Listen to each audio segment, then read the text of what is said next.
every time I've had a situation, if you're looking at how I had things in, I had trouble one night. What I practiced in the dojo that night is what happened in my fight. You know, we did headbutts, elbows, right, over and over and over again. I end up in a bar for a birthday, see a guy that is not like me forever at the other side of the bar, and it just, there's no avoiding it. He was blocking the exit, it go off, and guess what happens in the fight? Headbutts and elbows.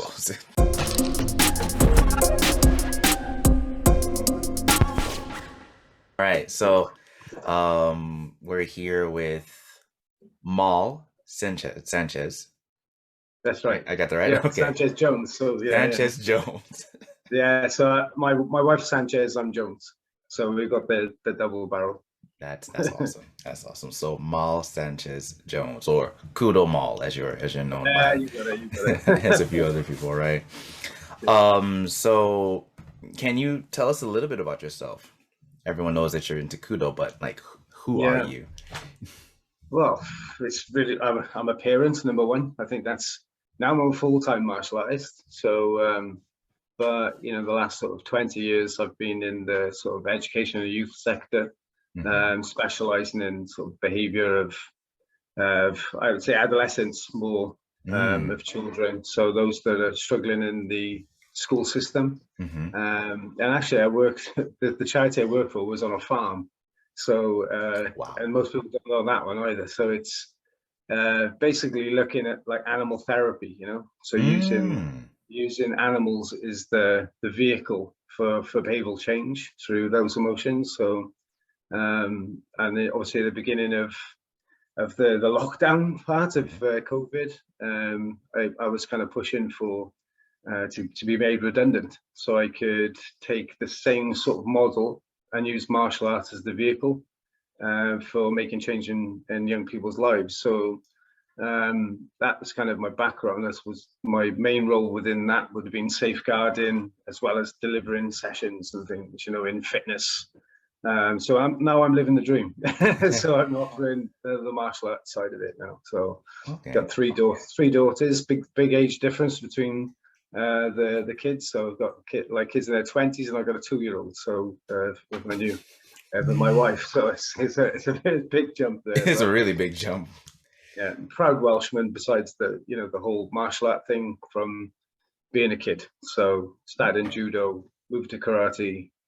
Dabbled through the sort of teens to 20s and different arts, because if you're very strict with certain traditional arts, the numbers go down and you end up being the highest student, and you just don't get the mat time or the fighting time, so you have to kind of not tell sensei you're going down the road for a scrap with someone, that keep a secret. So, yeah you got it. So as far as Kudo, it wasn't here, so you had to do a bit of this, a bit of that, and all of those sorts of things, and carried on that path really until I found Kudo, and obviously still involved in the karate scene, but in a very different way than I was say 20 years ago. All right, so when you said you first started dabbling in the martial arts, it was in judo, and then you transitioned over to karate. Can you tell us a little bit about your judo experience? Like, how many years did you practice? What was practice like back then? Well, it's well, my father used to walk me from one side of the town to the other, so as a kid, they weren't as many. Oh God, I'm making it sound like this should be black and white. It was like we'd walk from one side of the town to the other, which was about 5-6 miles, and for a kid it was like 7.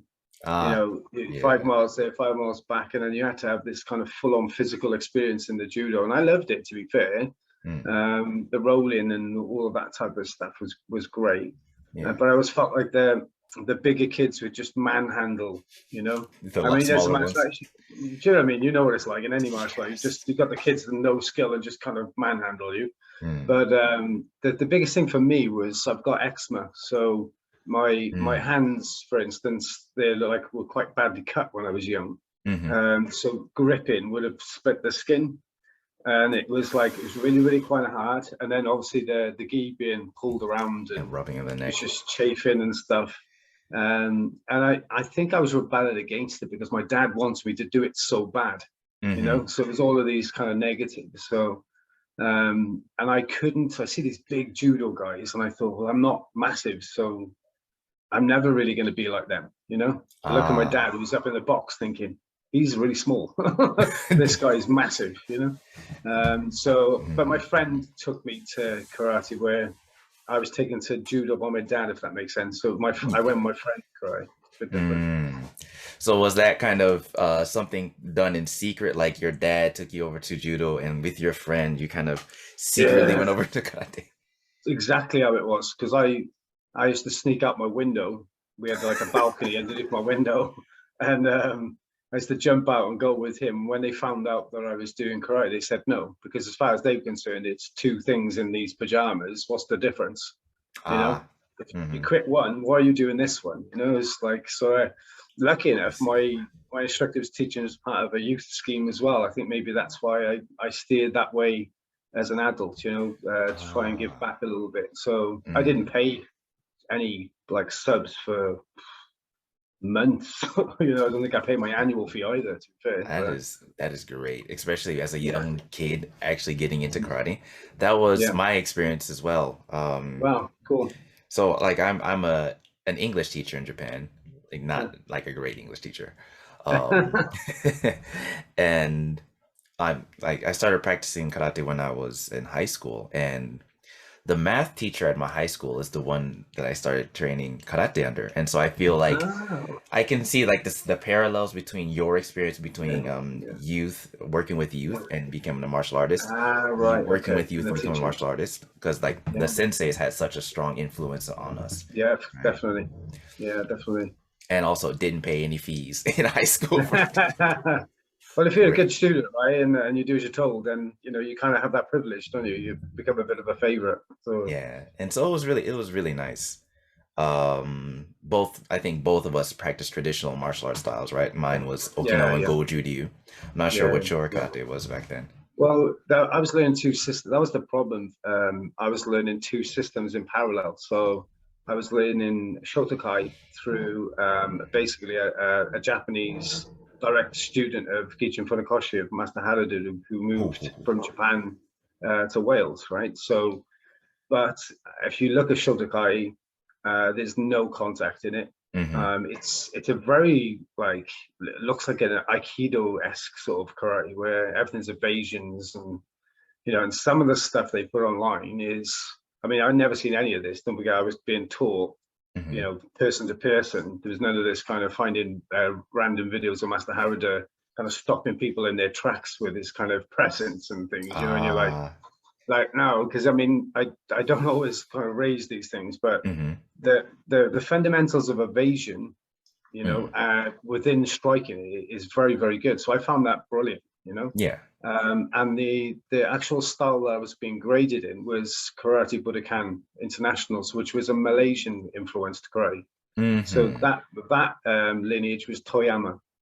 So which only recently I've started seeing more podcasts on Toyama Sensei, because he didn't. It wasn't the kind of the most popular, because obviously everybody was you know talking about Kyokushin Funakoshi and Anko and all of this sort of group of people. Yeah.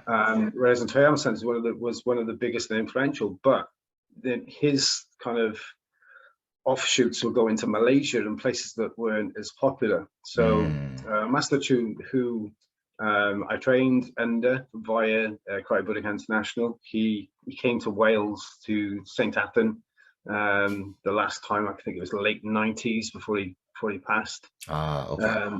So it was like I was part of these two systems, and my instructors kind of saying, don't do that, but do this, you know, use that one and use this. So I was like almost learning like a mixed martial art from having two different systems at the same time, right? Plus his view as well. So there was kind of three views, you know, and you're like, and you're just like us, you know, I just learn it all, and you know, just set up and train. Just get on with it, you know. But it kept it very interesting. The arts were very, you know, instead of it being very bang like this, it was evasional. So the movements were kind of a little bit sweeping and more circular, more. Yeah, definitely, yeah. I enjoyed that again, and it made more sense for me being a little bit smaller. So I Okay. had to be a bit slicker with my foot movement. And then later on in the sort of development of it, when he died, the Master Chu died, there was a big impact, and everybody went more Shotokan then. So you were seeing very long stances, lots of foot sweeps. You know, I got a bit disheartened because I was in the Welsh squad in those years. So I was kind of up there in that kind of, the Wuko point scoring, which, I mean, let's say I had more injury from semi-contact karate than I have ever had in full contact, crazy stuff that. Yeah, so I kind of had to think to myself, well,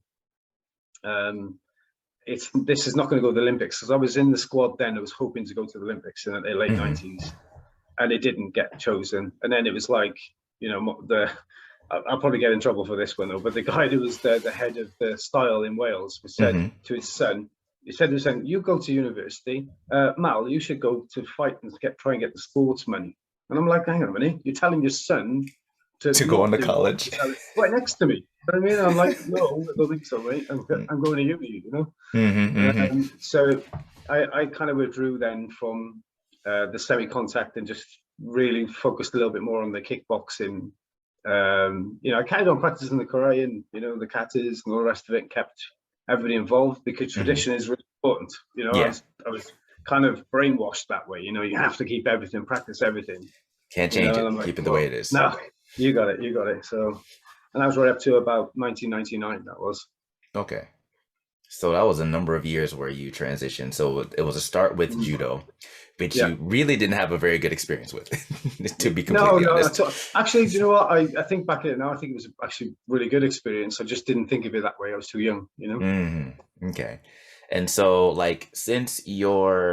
and then from there, you transitioned over to two different styles or interpretations of karate, right? I have to say interpretations, because you had Shotokai. Yeah, of course. Yeah. And then you had another version of, it was the Budokan. Yeah, Malaysian Budokan, which is kind of like a Shotokan offshoot. Yeah. With two different philosophies. You got it. Yeah. Very conflicting. Very conflicting. Yeah. What was it about the Malaysian Budokan? Since pretty much I don't think anyone knows much about it. I definitely don't. Can you explain what are the differences between the Shotokai that you practiced and the Budokan? So the Shotokai was about like that. I was lucky enough to actually go to an existing dojo in Madrid only a couple of years back, and I was only accepted into training that dojo in Madrid because of Master Harrider in Wales, of saying that I'd trained with him. That was the only reason they let me in. Wow. So let me explain to you in more of a modern way of doing it.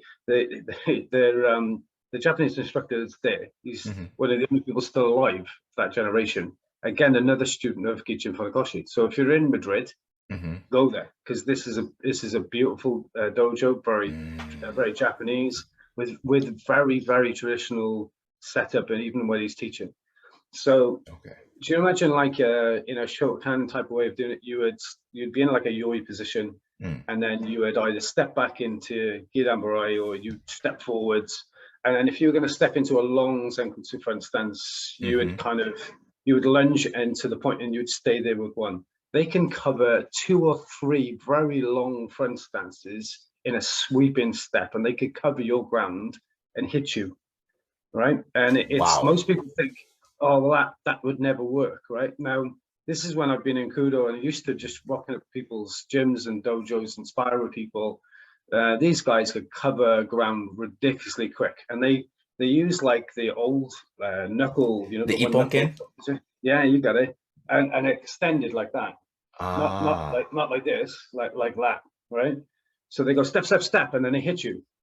So I've got the sensei's 4th dan's son with me, who obviously is mixed heritage. His mum's Spanish, his dad's Japanese. He goes step, step, step. I cover my face. He hits me right smack in the center of the chest, and I was like, "Holy God! How did he manage that?" And when I spoke to one of my students later, who was in the line with the other black belts, the other guy did exactly the same thing and punched him in the face. So we both fell for it, right? So as far as a style from movement and that kind of lowering center of gravity and cutting through, you know, I would say that's the essence of the karate, as well with the traditions and everything else. It's a very beautiful, like, I would say it's the only part that kind of maintains the true essence of original karate do. You know, whereas in Budokan was a little bit of a Malaysian man's attempt of keeping Chinese origin in karate. You know, Okay. So it was, everything was a little bit more Chinese. You know, it was like two hands and everything. A You lot know, more like gripping and like parrying grips like this. yeah, Okay. you got it. Yeah. So it was a good, you know, for me it was a good, very confusing, but at the same time I had to make it my own. I think that's what gave me the advantage when I left, is that most people were so stylized, whereas I got used to adapting to different conflicting ways of working. You know. Okay. All so right. There you go. I got it. That was actually a question I wasn't even planning on asking, but it ended up happening anyway, right? So after a while, you've stopped, you've done kickboxing for a while. Yeah. And then you discover Kudo. Now, how did you discover Kudo? Well, it's kind of like one of the questions that you were saying about with the terminology of using Goshin Karate, right? Oh yeah, so what is that? Yeah. So basically, when I'd said with the organizations, I'd had enough, you know, the political side. Yeah. Luckily, in the UK then, I knew a fair few groups of people, and it was, someone approached me from Guildford in England called Curtis Page. He's probably better known now from his son, who's Michael Venom Page, who's in Bellator. Yeah. Yep. So Michael Venom Page and his father Curtis approached me and said, "Look, you know, I know you're out on your own. You know, in Wales is quite a cliquey kind of thing politically if you're outside of karate. So on my earlier YouTube videos, I said black sheep, right? Because the Welsh here are known for sheep, and I was a black one because I kept leaving, and you know, that type of stuff. So he said, reputation. You know what, you should sort of come with us, part of the organization. It's a multi-style organization. You can come and fight all different rule sets. You know, anybody that follows you can do exactly the same thing. At that point in time, I'd taken 3 black belt gradings, which is another one of these things I didn't agree with. It was like Shodan Ho, you know, and then Shodan, Nidan Ho, this sort of stuff. So I'd taken my second Dan within this system, and he came on board and he said, you know, we're going to recognize the 3rd rank that you've got as Sandan. I said, no, we're not doing any of that. I'll come on board. I'll travel down, which I did. I traveled down for a very long time with them guys, and then he graded me officially to a 3rd Dan, which was cool. You know, it was part of a multi-style thing. I was getting knocked all over the place by these fellas. You know, they were really, really good, like high level. And he said, look, you can't just put on your thing karate. People want to know what they're doing. And I'm like, what do I put on? I can't put Shotokai on. I can't put Budokan on because I've just been warned that I've left the organization. You can't continue that. Yeah, you can't use that name. Yeah. You know what I mean? So I was like, why am I doing it? And I was thinking, well, actually, the reason I'm interested in karate was actually the bunkai, I guess. What's in the kata. I was just looking at that in depth. Yeah. So it's the self-defense elements. So it was like, I'm not calling it Mal karate, you know, or Mal's karate. I just felt like it was a bit too like more, you know, with Cobra Kai or that sort of stuff. So it would have worked though, I feel. I think that would have been, you know, strike hard, hit first. So I used the term Goshin, and if people came in, they said, "What's Goshin karate?" I just said, "It's karate." You know what I mean? Take it or leave it. We practiced all the elements of karate. I took out one step. The 1 step, 2 step sparring.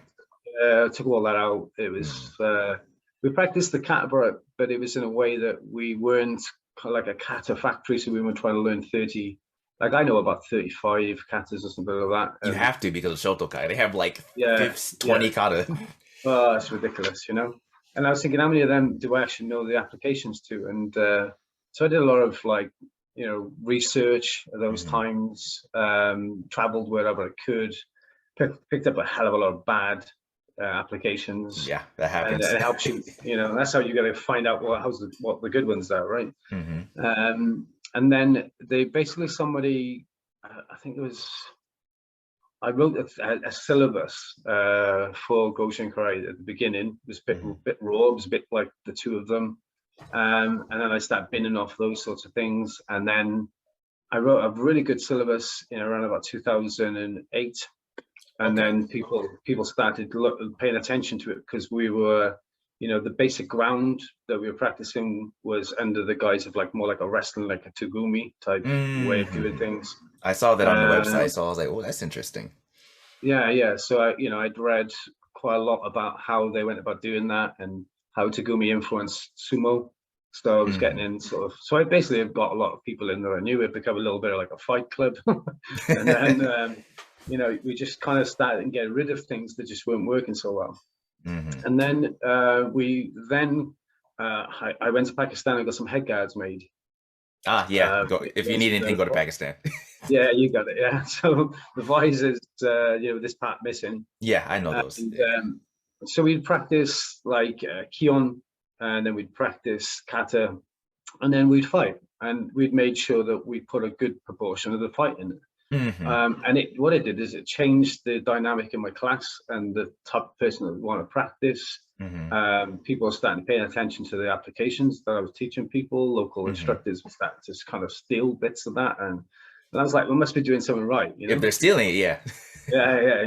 And then we had a few injuries then, quite bad injuries, where people were sticking their fingers into the gaps of the head guards, when people move in, fingers in the eyes, cut fingers from the plastic. And then someone's like, I put one thing on, I think it was like Facebook, and someone said, oh, are you Kudo? And I was like, well, what's Kudo?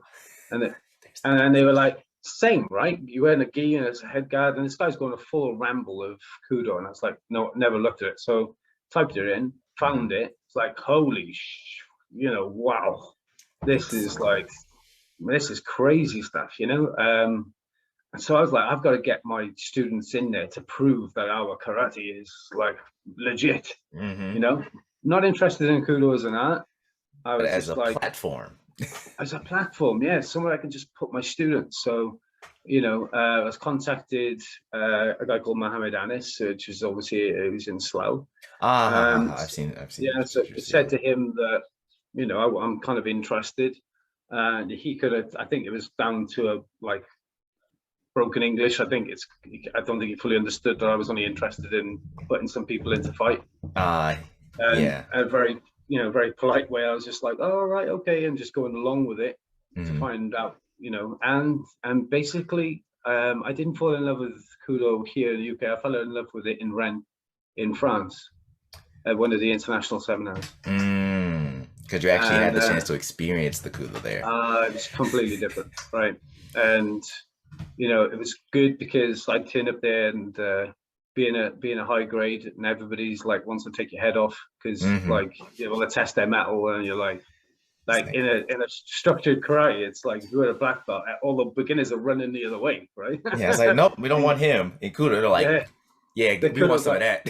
Yeah, we want some of that. Like, okay, I'm just going to use you as the benchmark for my development. So, but it's very well run there. So that was it. I came back and I was in a little bit of a awkward situation because I'm thinking I'm teaching karate and I'm kind of liking this the way Kudo does.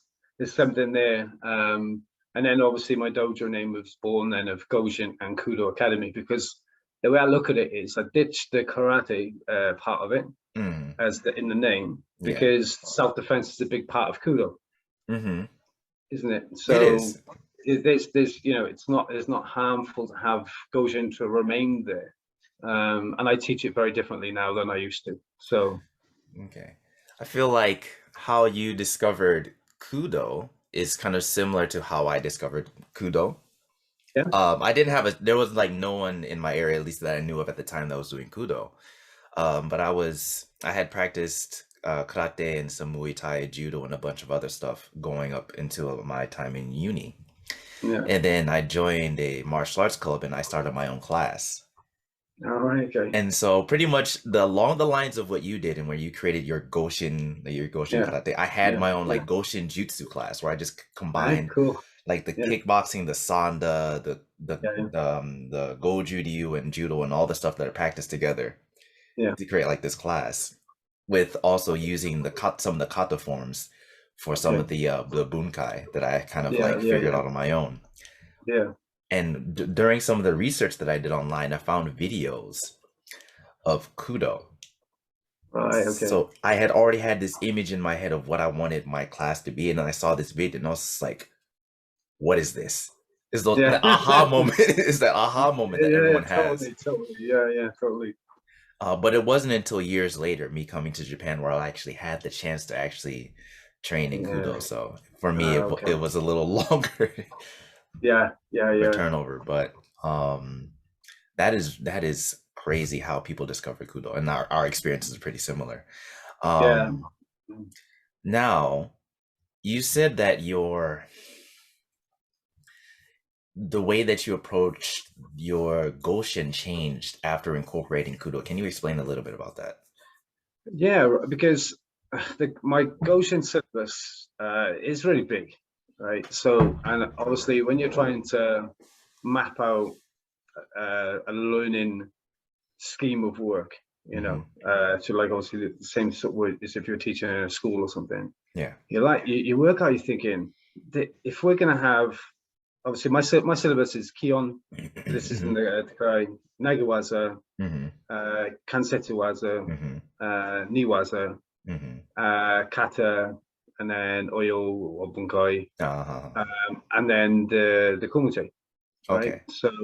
So you've got all of these different, and if you think, my God, they're going to have to study this for about 30 years to be like a shodan or something, and they're going to have to be pretty dedicated as well. Yeah. Because what I did is I collected all of this knowledge, because obviously most people, are fanatical if you get at this grade, like, because I tried joining.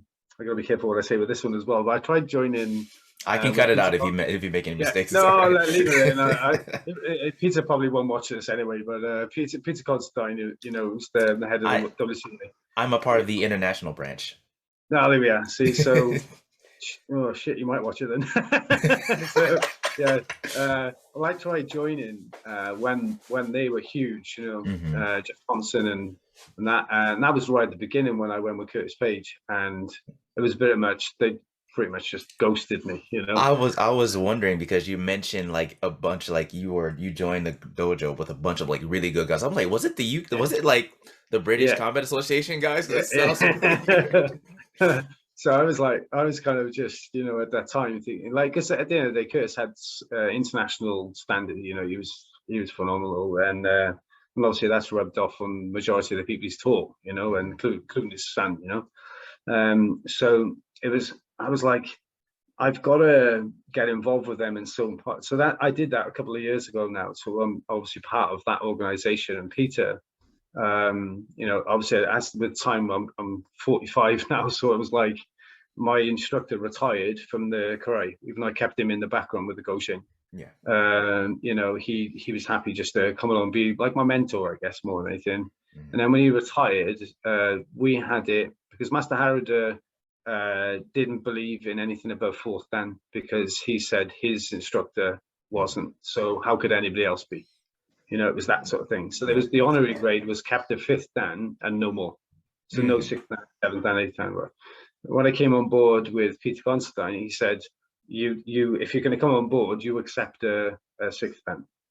And I was like when I couldn't get on board before.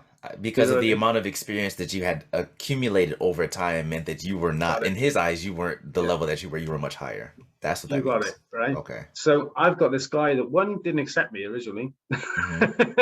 And much later in life, he was like, he's given me the tick. And so I was like, this is pretty cool. Do you know what I mean? To get on board with that.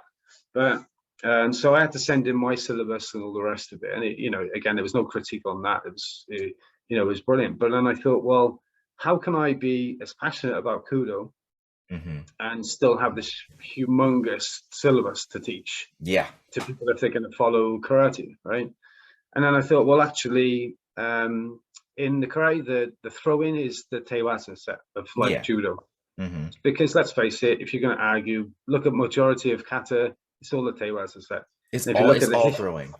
It is all throwing. You got it.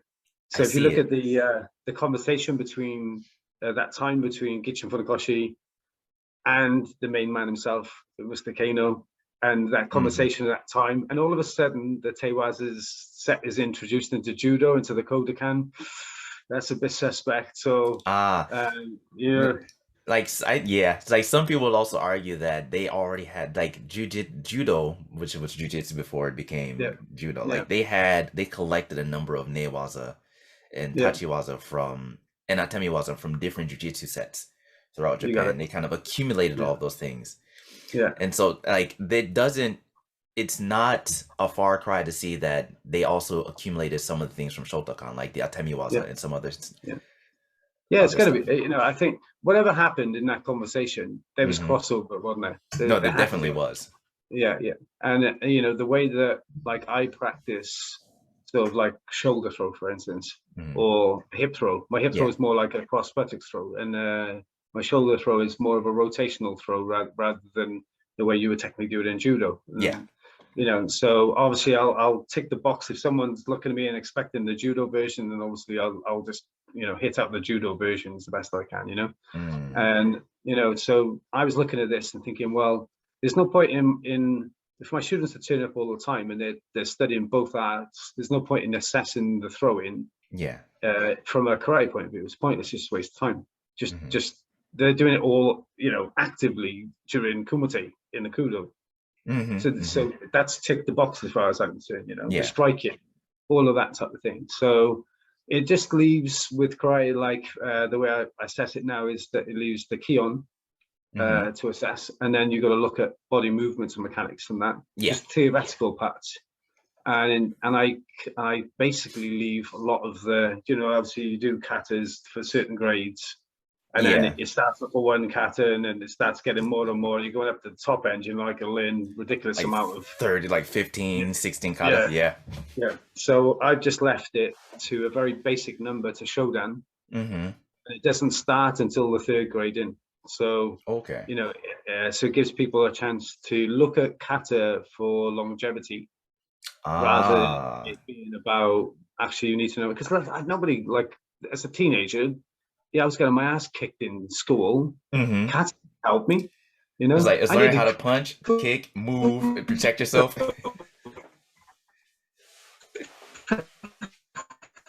Oh, video's a little iffy. We got it. Oh, we slowed down a little bit. Okay, let's see. Oh, is it gone?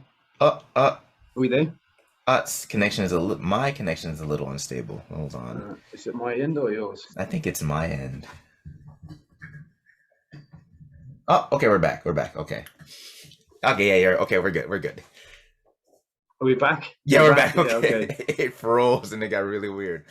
I can definitely understand it. Like, I didn't pick up karate until high school, and it was because I think I was a really nice kid in elementary school, and I got picked on a lot because of it, taken advantage of. And so karate for me was, I want to learn how to hit people, take damage, right? Yeah, totally. So that that was being my focus mainly, to make sure that if you listen to me in my class, the primary school kids have fun, right? Because it doesn't nasty until high school, mostly. Yeah. And the secondary school, it's like we're going to war now, And then the adults, I'm like, you can choose to be in fights or not. If you are an adult and feel like you need to fight because it's part of how you maintain your mental health and your physical health, then it's all good too. But the high school is the important time, isn't it? Really? Yeah, because that's where like hormones are raging, people are trying to make names Yeah. for themselves. Like that's the time where it's Mhm. really important. Um, let's see. So what you're kind of doing, like I had this thought when you were explaining to me how you introduced your kata. It's kind of like Mhm. what Choki Motobu Yeah. would do. He was like, Yeah. I don't teach people kata in the beginning. They Mhm. learn how to punch, they learn how to kick, they learn how to move Yeah. and Yeah. take it and deflect hits. After they know those things, then they can deal with the kata because they understand the fundamentals of what the Yeah. kata Totally. has. Yeah. Okay. I think the journey's been a bit, for me, it's a bit more confusing because, like, if I go to a seminar and Hmm. I've got a guy there that's same age as me, or maybe a bit older, Hmm. I can do something and go, that's in this kata, and they go, and there's the language spoken. Mm. So as much as I don't want people to learn the kata, sometimes it's really easy to explain things if someone does know the kata, Yeah, because it's a form of language of communication, isn't it? it is. And even though if the body mechanics are not quite correct because of the way the kata difference is practiced, Hmm. because that's another thing, is performance of the kata is also crucial as well, isn't it? Yeah, So it changes depending on system and an yeah, individual. Yeah. yeah. So like I find that, but I mean that's like a bit of an intellectual, like, oh, we know what this is, we weren't taught this, Hmm. um, and everybody else in the room's going, we don't care, we just want to learn how to put people on There it is. their ass. The You see reality what I of mean? the matter. Yeah, yeah. So I think kata's had its day to a certain extent within anything that can remotely call itself legit. Hmm. As far as your time percentage, being Yeah. put in, I think it's been romanticized for way too long. Yeah, it has. I'm probably going to lose subscribers on my channel after this, but yeah, It's all I right. think so. The reality-based uh, guys will stay. It's all right. yeah, that's okay. Yeah, that's good. Yeah. Um, all right. So you've been on this journey where you've gone through the traditional martial arts. You found something that really ticks all the boxes when it comes to your own dojo and how you want to teach the martial arts. And so you've been doing Kudo for a while.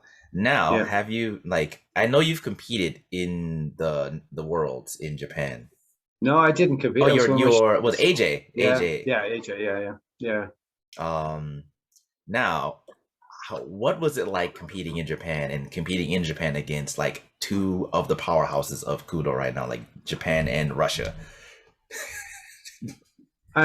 Well, it's quite an easy one, isn't it? It's just I came back and one, I was very proud of AJ's performance because Hmm. in the UK, the guys that have been involved in Kudo they put on like one championship a year, Hmm. maybe two, if everything works out. Yeah.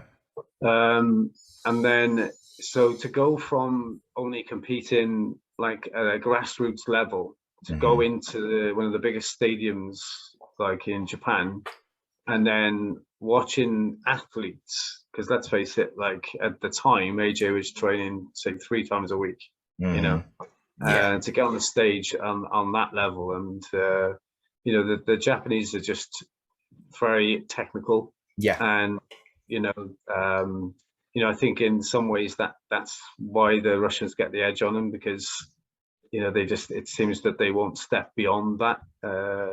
One or Uh, two of them will let their emotions get to them, but you can see they're going to get in trouble with the instructor later for maybe yeah. a bit of disrespect or something. That they turn into brawls. I've seen some of those. They become Yeah, brawls between the two. yeah, they're very passionate. I mean, but it's a two-horse race. Hmm. Like you said, the two powerhouses, and I think after meeting the guys in Europe, and they've been very kind Mm. to me and supporting me in the development work that I've been doing. Because I've just had David over from Spain this For a weekend. recent seminar, right? Yeah, Mm. and obviously he's competed at the highest level and fought against the Japanese and so on. So he's got a very good understanding of it. But it's like anything. And to quote sort of Alexei Kononenko, he said, "There's no secret sauce. You've just got to put the time in." Mm-hmm. you know, and they do put the time in, They do. and they're very well organized, and they have a big pool of fighters to choose from. So I came back and was like, right, we can't just have a handful of adults. We've got to have a bigger pool of adults. You know, You we've do. got to really push Kudo. We've got to get more cities in the UK with Kudo branches, Mm-hmm. you know, and to plug some of the guys that have come on board, you know, through lockdown. I met you, I think you put it in one of the questions new about SPG, Yeah. with That's actually the next Mark one. Spencer Mm-hmm. in Bradford. Yeah. So you know, I consider Mark a very close friend now.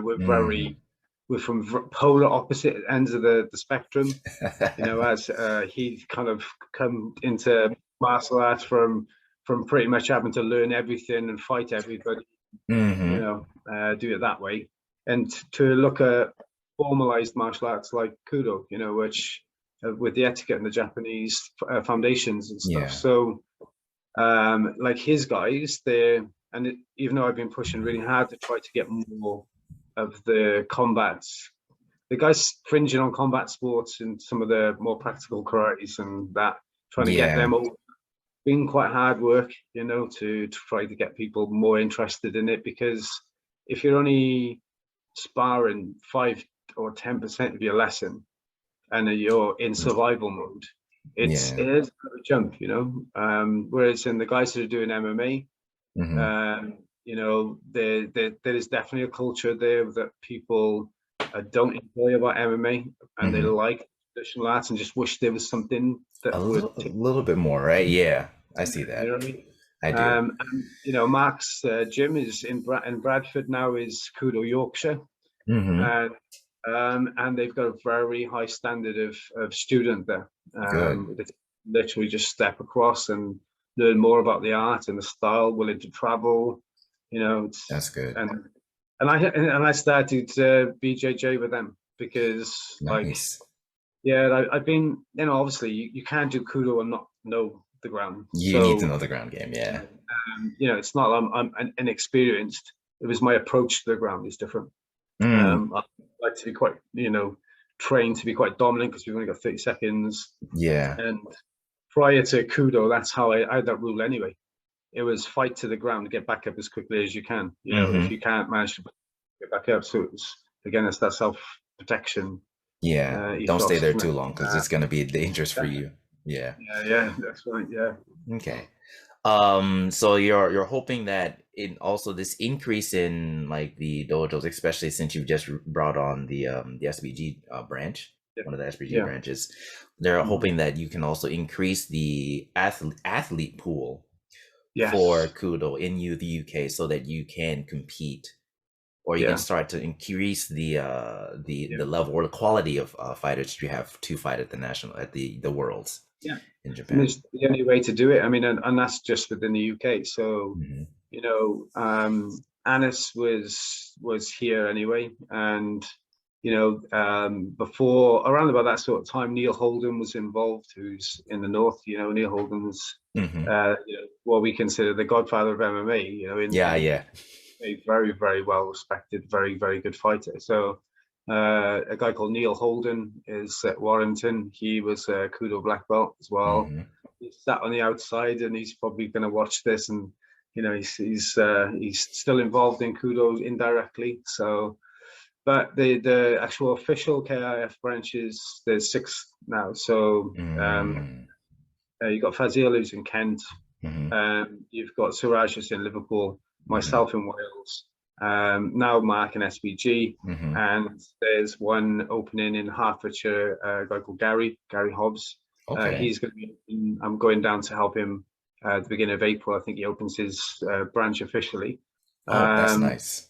yeah, and because you're part of the World Organization, you would have hopefully seen the seminar I did with Tommy Joe Moore, big Yes. personality. Yeah, actually, I wanted to talk to you about that one as well. Yeah, so I mean that's caused a big stir because it's in the Midlands. So best place for Mm. us in the UK, because for all of us it's 2.5 hours to get Okay. there. Wow. All right. Yeah. So Well, yeah. since you brought up the seminar you had with Tommy Joe Moore and the modern Yeah, Bututsu. yeah. What was that like? I just the guy's just. I mean, he literally is larger than life. He's a massive fella. How was it? How many? And 20, 18, 20 stones? Like how big is oh, he? yeah, he's a beast. You know, he's nicest guy. I think it's a real personality. You can't not like him. Hmm. And he's very structured in his teaching. Okay. I think his teaching appeals to everybody. I can't. I'm not trying to plug him or anything, but no matter what level that someone was at the seminar, Hmm. he was able to put it on. He kind of come at it from a combat sports front, really, because he obviously likes his boxing and his bare And knuckle boxing and and his his sambo judo, and yeah, yeah, and his a lot of judo and that. stuff.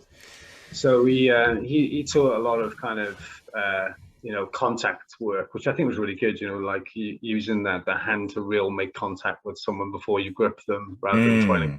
grip clothes. And he's a big fella, so he was doing some like neck cranking work and things like that. And I mean, it was all legit. People loved it. There was good synergy between the two of us, and Mm. I really hope that relationship will just improve with time. And he goes out, he's traveling everywhere with the Every seminars. day, everywhere, Yeah, every yeah, day. he's fab. So I hope and go to watch his fight in Swansea, which is an hour from here. So his Um, boxing, his most recent boxing fight, right? I think is coming up soon. yeah, that's right. Yeah, I yeah, follow yeah, him, so yeah, I know. yeah. He's brilliant. We didn't do the fight like your grandfather part of the seminar. Oh, that It would have been wasn't. great. Yeah, but I Okay. mean, I think I'm gonna try and jump on that when he does it outdoors. Because he does it in woodlands and stuff, doesn't he? Yeah, he And I does. can, I saw some of yeah, those with the chin jab and all the other like just old school yeah, combative stuff. Yeah. yeah. I get I my have his get book some back there. camo. Yeah, I do. Yeah, I have his book back there. Wicked. Yeah, I love Um, that.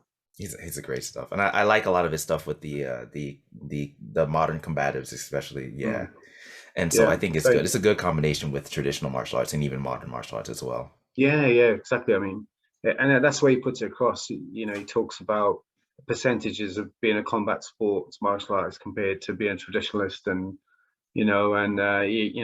he's quite open about being a geek about certain things that he's learning. He just wants to throw himself in, but he Mm, always has that part that he's up for the scrap. yeah, And I yeah. think that's what keeps his stuff real and legit. So it's Always kind I'm of definitely a pressuring. fan. Yeah, yeah, Always pressure definitely. testing.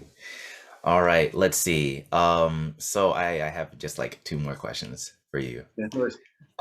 So have you had any experiences with violent like encounters or situations? And if you have, how has your approach to your self-protection or your self-defense changed from with your experience, your change in age, and your martial arts training? Well, I mean, the answer to that is yes. I mean, you can't really, unless you grow up in I don't know, a very nice neighborhood. Even then, I think your school can be quite a traumatic scenario. I think for Yeah, any kid. yeah. So I could go on about the neighborhood I was brought up on and or up in, I should say, but um, it, I've had a lot of experience from that point of view, Mm, and I think that's where some of my I can be a little bit judgmental about certain things like door work and when people are claiming to be more legit because they've worked on a door. hmm. And I because obviously a lot of door guys, they're pretty handy because they're constantly hands on, so Yeah. they can do half the things they say, but to claim being legit from working on the door is a bit of a stretch, to be honest, because it's still not reality because you're safe, you're sober, you know Hmm. things. And I've had problems with some bouncers, not so great bouncers, and I think that's where that kind of bias comes from myself, where Hmm. people can read things wrong. Do you know what I mean? If you're Yeah, naturally trying to help someone out, and then there's lots of people, they've got to make a decision, haven't they? they do. So I in my kind of community, I had a lot of sort of trouble. I kind of went from being the kid picked on a lot to wanting to be on the wrong side of the fence just to stay safe. And Hmm. I've got scars on the back of my head. I had like a knuckle duster, split my head open with a little bit of a blaze, like 20 stitches there, stitches here. This one here, I feel quite happy about because I was taught to keep my chin down. literally And about 2 weeks before, and it hit me there instead of hitting me there. And ooh, it was a knuckle dust. That could have been a different a cracked orbital situation. or broken orbital. Yeah, Yeah. totally. Well, that took is false. Like that, Ah. but there, so that isn't it? There's a number. That's why I got that little longer tuft there, because the other one Oh, was capped. But that was jeez. for, how does it change your life? Like if I'm gonna go to the toilet when I'm out, I'll Mm-hmm. make sure when I can see the door, because I've been sucker punched when I've been in the toilet. Mm. If somebody's eyeballing me in a pub, I'll make sure that like I stand behind the door for a little bit before the person comes in. Mm-hmm. You know, so it's, I suppose, self-protection. You're influenced by your experience, like you say. Yeah. When I started running like Dojo and Karate, that's because I was in the thick of a lot of problems then. I was obviously in my early 20s. Mm-hmm. And the pubs and bars you go in, like I think now, why did I go in them? You know, like, do you know that, Yeah. like that bar that every town's got one bar that you just don't go in at the end of the night, but then Yeah. You always go. it'll be okay. It's all It right. It's my never is. birthday. Never is. So my experience of fighting against people who are under the influence of like cocaine and things. Mm-hmm. Like I had a guy on the floor in the middle of a bar in a Keskatami.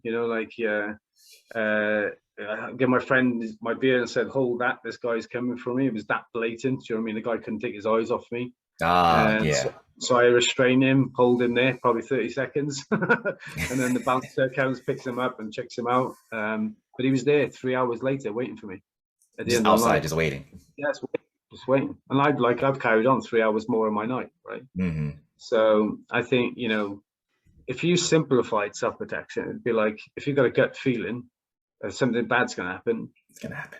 don't go there. It's going to Yeah. happen. It's Do you the know what I mean? self-awareness, right?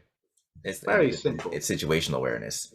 Yeah, situational, like all of that stuff. I mean, like half the things we learn are not necessarily for these things. It's like knife defense. I see some horrendous like knife defense situations.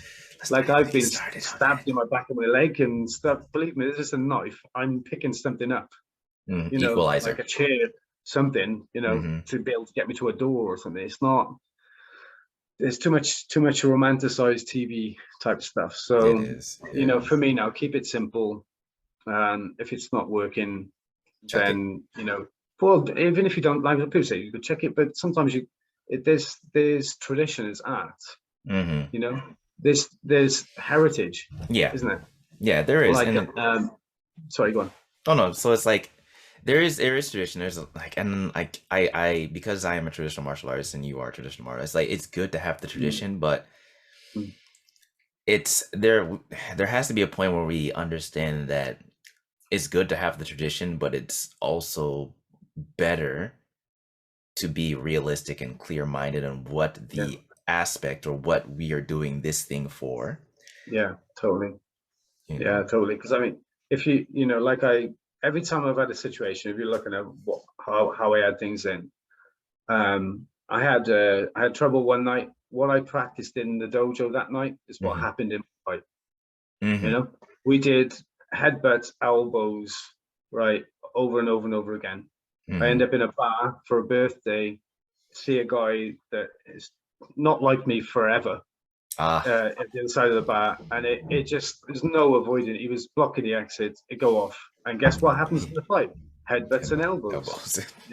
If I was doing like shuto like this, I probably would have had my ass kicked. Yeah. You know what I mean? Keep it simple and raw. Grip, headbutt, elbow, toss. You got it. Oh man. So I just keep it simple, and I just worry. I suppose you were saying about this tradition. I don't want to see like the arts disappear or die off. I don't want to see it replaced. So it's yeah. Like I don't want my words to be misconstrued. Like it's not like I don't want the tradition to remain, because I still practice the kata.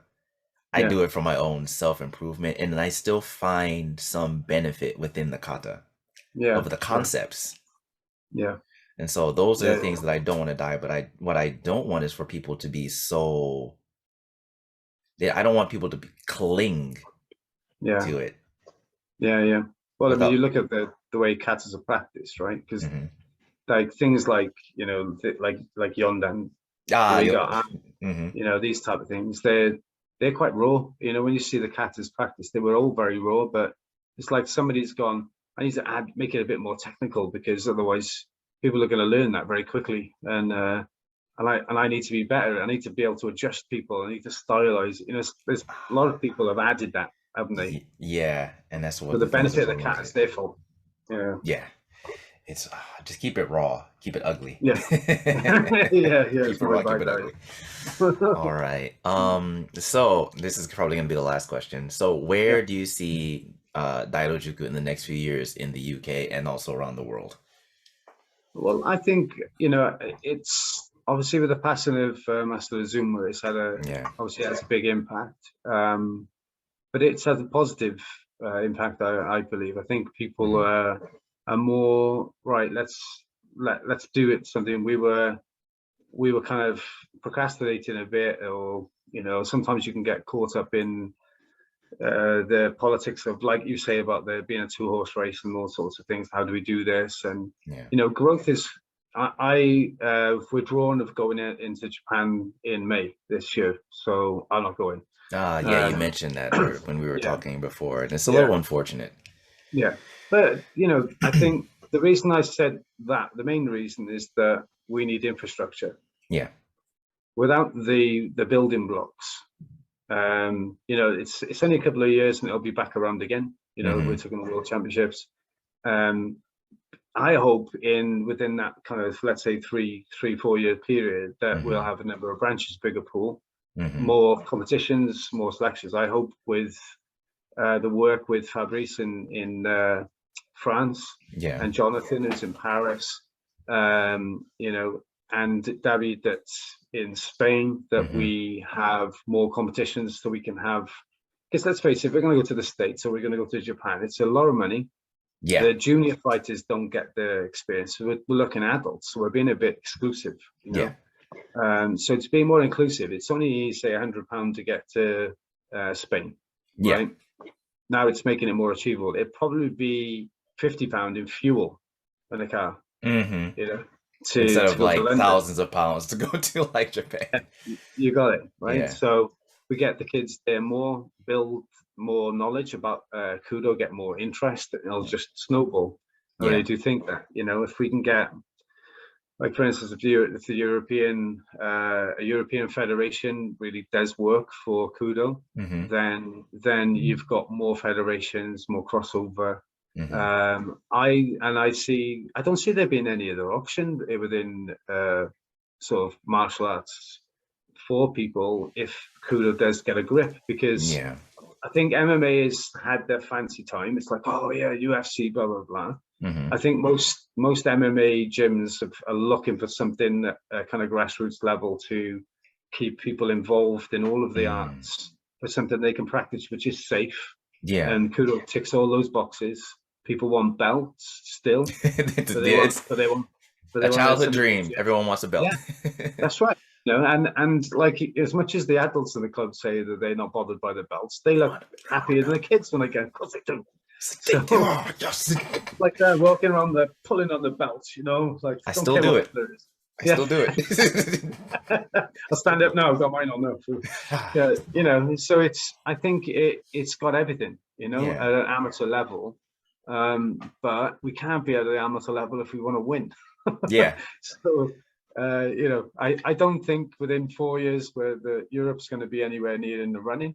Japan But and Russia had too much time with the sport. yeah. So But I do think, though, I think we could maybe one or two upsets. oh, Yeah. oh, oh, oh. Wouldn't that be nice?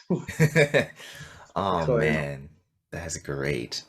All right, so I think we can wrap up today's interview. Thank you so much for your time. No, thank you very much. It's been a pleasure. And I feel like this conversation could really have gone on much longer than it Yeah, did. definitely, definitely. All It's right. passion. It's the love of martial arts. All right. So if that's that, then I will say thank you very much, and I will bid you good day. Thank you. Thanks very much. I'll see you in Japan.